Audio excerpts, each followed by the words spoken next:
All right. So with the release of GibbsCAM 2022 in October of last year, we added what were previously a handful of optional modules into the software as standard. Now, many of you probably didn't even realize that this happened. It wasn't made a big deal of, but there are a number of things for even the most simple of 2D software editions all the way up through our 3D side of software. So we're going to cover all of those items. They range from the materials database up to simultaneous 4-axis and VoluMill solids. The purpose of this isn't necessarily to be a training session on these particular portions of the software. It's really to show them, let you know that you have them now, and kind of give an explainer as to how and when they could be useful to you. Now, at the end of this, if you go back to your software and say, you know what, Zach said we had this and I don't see it, please let us know, because that tells me that it was likely missed on the checkbox from our licensing server side out in California. It's happened a handful of times, so it's something where I just give them a call and say, hey, check this, because you obviously missed it, and we can get it taken care of for you. So without further ado, I think we're going to dive in. We're probably going to start with the simplest of all the things here, which is the cut data, which is a materials database side of the software. And we'll just kind of give it, while it's really simplistic and it's not the flashiest thing to show, it's something that could be useful to just about all of you at some point. So I'm going to turn it over to Dave and let him have control of the screen here.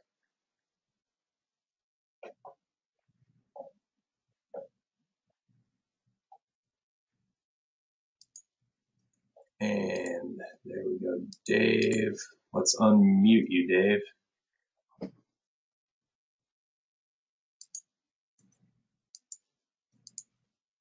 There you go. Okay. So as Zach said, this is not really intended for a training session, but just to show you guys some of the new features that you're getting now. And I'm going to start off here with cut data, which if we hit a drop down here, in the past, we've always basically told customers, oh, don't worry about the material. But now that database is all part of GibbsCAM standard. So you can now pick a material out of here for each part, and then a different alloy group, and it's going to show you what the alloys are and the hardness and all that good stuff down here below. And short and sweet, what that's going to gain you is in any operation, you can go in here and click speed, RPM, entry feed, and contour feed. And based on the tool and your material, it's going to fill in your speeds and feeds for you. You can also edit this stuff. A lot of guys have built their own as well, but you can import, edit materials, speeds, feeds, all that stuff. So, and resave this as a new database if you'd like. So you can edit the alloy, delete an alloy, create a new alloy. So that's a short and sweet of cut data.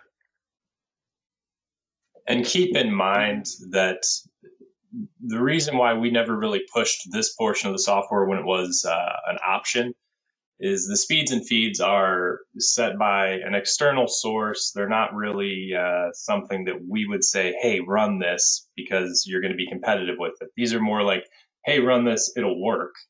You're going to end up bumping them up. I can almost guarantee it.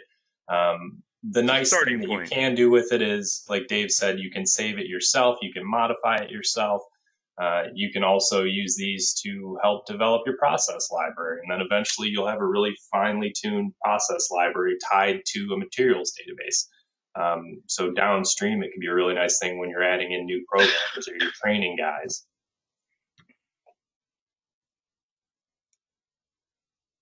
Okay.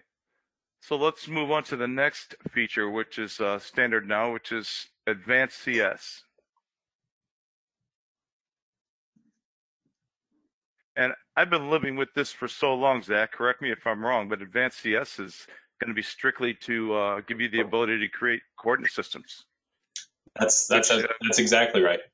Yeah. So actually, very few of our customers don't have this and didn't have this prior. You would have to have had a bare bones 2D seat of software to not have this added in prior to now. So yes, it is for 4th and 5th axis.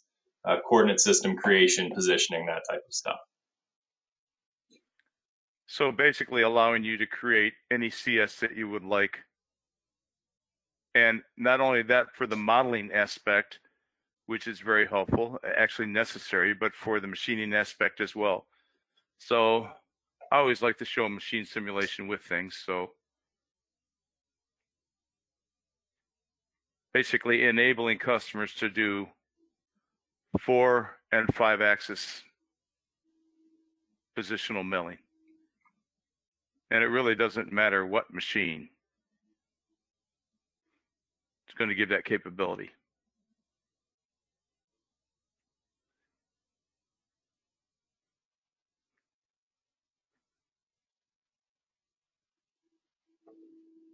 And I can speed this up a little bit.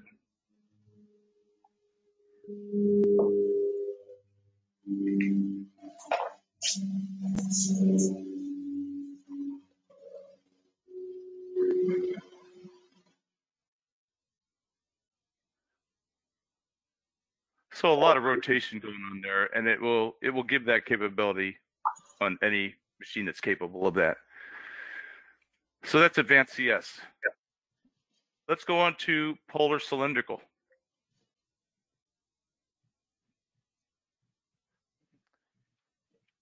And so polar cylindrical, regardless of the machine, is going to enable you to use the A, B, or C axes and rotate while you machine, staying on center in Y. So that being the key phrase, is it's on center rotary milling.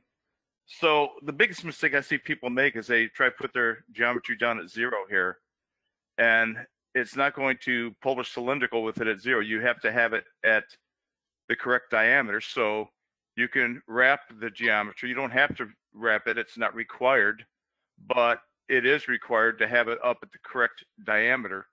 So in this case here, we're going ahead and simulate this. And as you see, if I turn on show position here, we're staying at Y0 the whole time.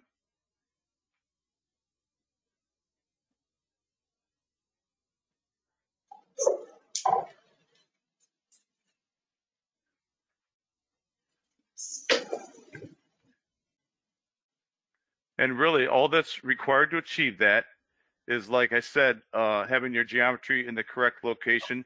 You also need to, in your work group, right click and go WG info and say, hey, this part geometry is wrapped.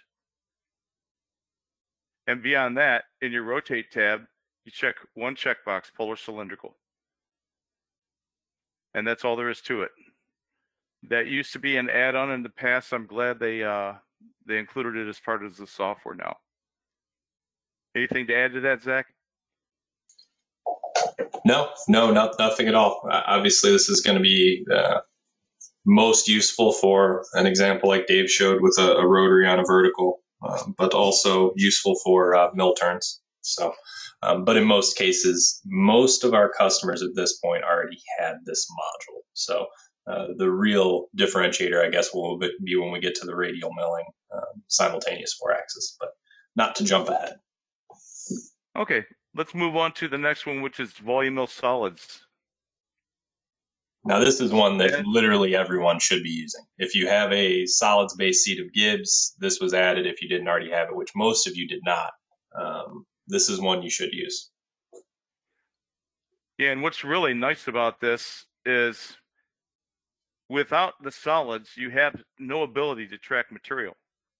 So with this now, I can go use stock and material only machine. I actually think I did that in my second operation. Yeah, use stock and material only. So in the 2D wireframe, you had no material only capability within VoluMill. So now, one of the other nice things here too is we're doing on the roughing cycle here, we're doing a 1-inch Z step. Well, if you think about it, you know, the tighter the step down, the closer to net shape you're going to get. So how do you do that with the 1-inch step down? And the answer here is in the solids tab. You can select wall cleanup and do a 50th hour, whatever you want to type in there for your wall cleanup. And the result's going to be much better. So there we're getting most of the material out, and then doing a lighter step over to get it closer to net shape. Does a really nice job.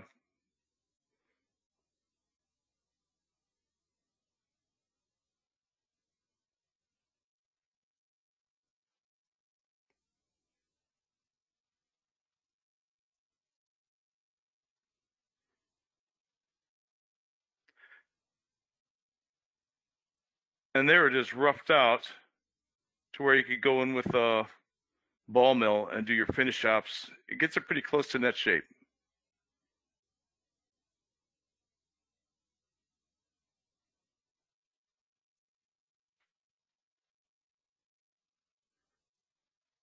And I also threw in Gibbs's original example when they first came out with this,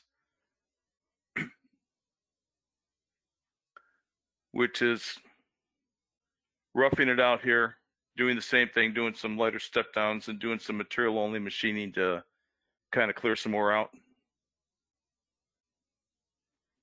Same deal here, big step down to get rid of most of the material. And then a lighter one to get her closer to net shape. Okay. So that's VoluMill solids. And by the way, I guess the other thing to bring up for those of you that have not used VoluMill, whether it be 2D or the solids version yet, will be the use of the technology expert that's built into the actual process tile on VoluMill. That's something that helps automatically calculate speeds and feeds and depths for you. It's good. It works. It's something that if you haven't done this yet, you can rely on these numbers. And then, of course, if you want to, you can save that on as a process as well. Okay. Let's move on to radial milling. Yeah, and radial milling is what I was alluding to before when we were talking about polar cylindrical. So radial milling is the true off-centered simultaneous 4-axis version of the software, which is now unlocked for all of you that have a solids-based CETA software, whether it be 2.5D or 3D solids. And in case you're wondering, what do I pick for this? There's two, radial contour and radial pocket, okay? So in this first example, just doing a radial contour, and really all I have to select is this point along this line and fill out some parameters here as far as speeds, feeds, all that stuff, tolerance, and it's going to achieve this. Now, in this case, it happens to be staying on Y on center. The next example is going to be, it has a combination of contours and pocketing on this one, but the second option here is the radial pocket. So once again here, you're just filling out some parameters here as far as what your step over is, all that good stuff, your depth. In roughing, you're telling it how many steps you want to take and how deep. And then when we go ahead and sim it, this is the radial rough portion of it.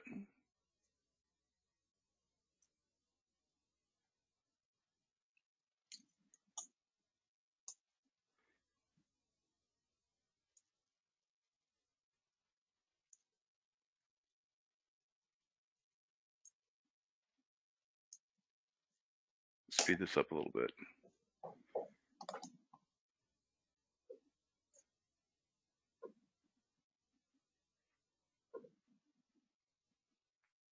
And that's radial contour and radial pocket, just a brief example of it.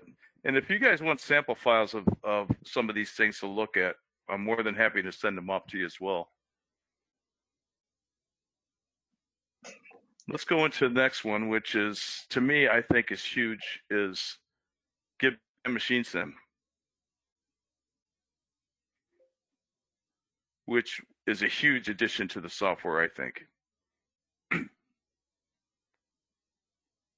Most people, I'm sure if you've watched any videos, have seen something of GibbsCAM Machine Sim. And I haven't selected the machine yet on this, but we have our intermediate tooling, which we're going to be doing videos on as well, which allows you in this case to populate both your turret and your main and sub spindle chucks. But I need to go select the machine. I'll load it. Slow this down a little bit.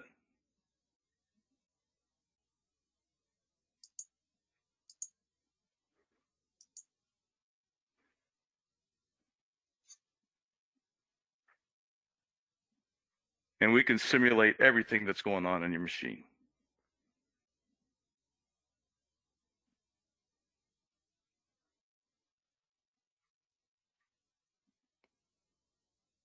So as you see in this example, there's a couple blocks with multiple live stations on there as well, which we fully support. And a little bit of engraving here. Polar cylindrical.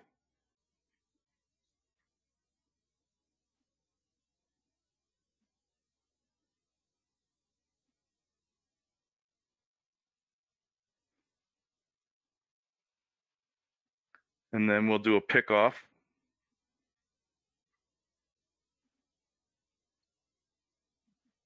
After a little polar cylindrical on the OD.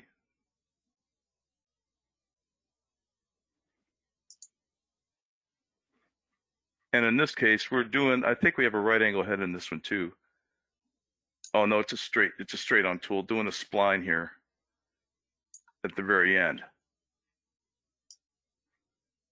So that's our first example. I've got a bunch of different examples I wanted to show.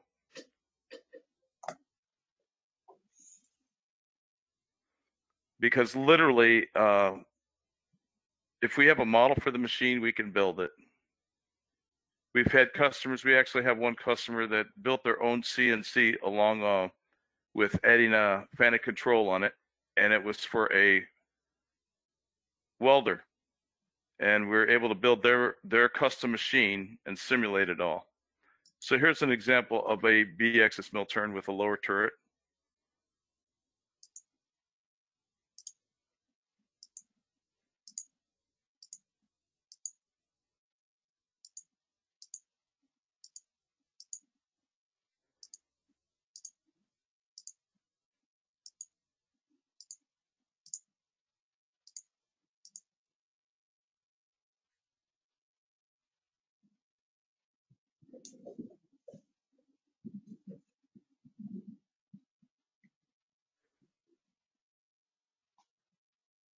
Okay.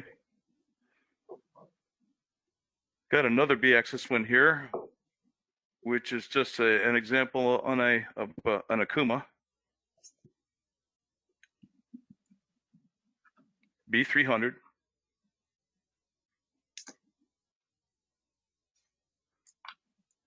Got to try and get everybody in here.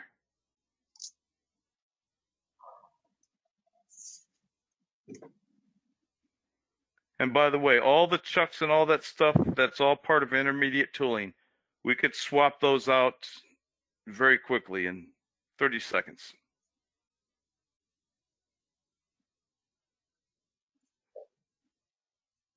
Let's look at a 5-axis mill.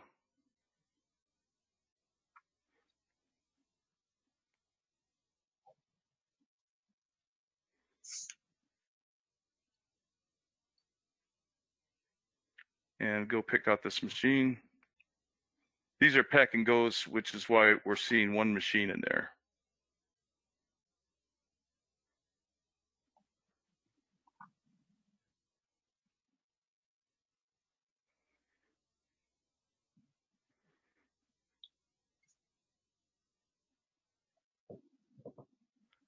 Put any vices we want on the table as well.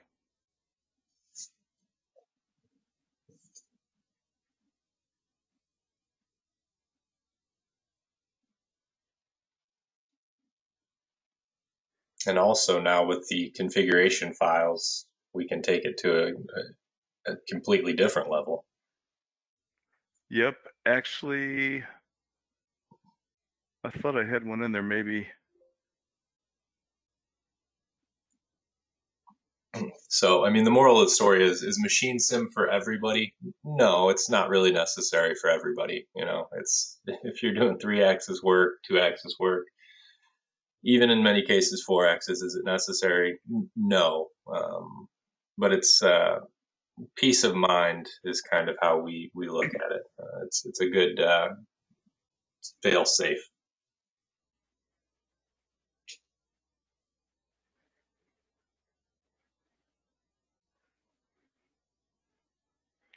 Here's an example of a twin spindle machine, or twin rotary, single spindle.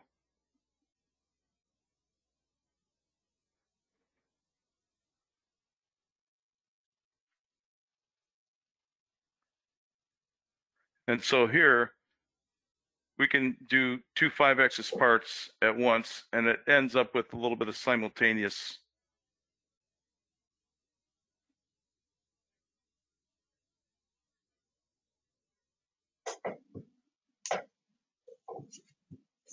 And then even as far as Swiss machines as well.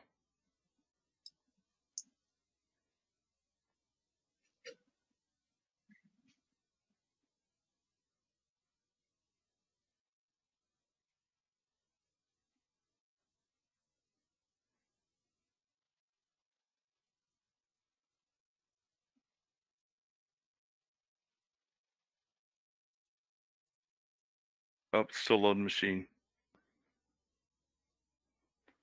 This one has quite a bit in it, so a little longer load time.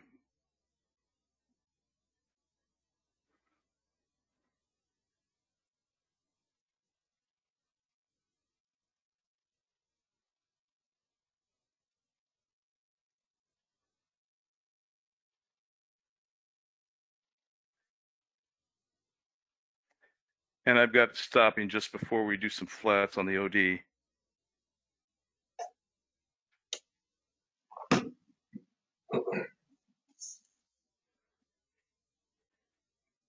And this is something with all of these tooling configurations that you're seeing here. This is something we're going to cover 2 months. In 2 months on one of these seminars, we're going to be going through intermediate tooling, the uses for it, how it works, kind of give people a better understanding. Because that's a very, very powerful portion of the software that has a lot of depth that not many people use yet. And I think that about covers it for what we wanted to show here on the new. We've got one more, Zach. Oh, we got one more. Okay. Yeah, that's the step. Ah, okay, all right. Well, that's an easy one. Yep. So it's a free option, so that's kind of nice now that. Very true. Very true. Let me go file, close this out. I'm going to switch to a 3-axis mill MDD to bring this part in. And a lot of people might not know this, but I can take and just drag my step file onto the screen and Gibbs will open it. So this happens to be a part of a vise. It doesn't really matter what the step file is, but we now have the option to bring in and export. If we wanted to export it as a step or any other thing, it already was a step to begin with, but that is now standard part of the software. That's huge as well. So that's all I got for now, Zach. Good deal. So yeah, so for everybody that's out there, if like I said at the beginning, if you go back to using the software after this and realize that hey, some of these things don't appear to be on my license, just let us know. But they're all standard now. They're all available to you and part of your license. Only differentiator being if you're still on the 2D software, you're not going to have any of the solids-based stuff. So you're not going to see the step import as that's a solid model type. You're not going to see a machine simulation as that is dependent on solid models. You're also not going to have VoluMill solids for obvious reasons. You still have the 2D portion of VoluMill, but just not solid. But if you're on solid software, you have everything that we just showed you as part of your license now. If it was not already. If anybody has any questions, feel free. You can type in. I would say I'm going to unmute everyone, but I'd rather just have you feel free to type in a question if you'd like, and we can take a minute to answer anything. But aside from that, we're going to stop the recording here, and we'll hang out for a few minutes.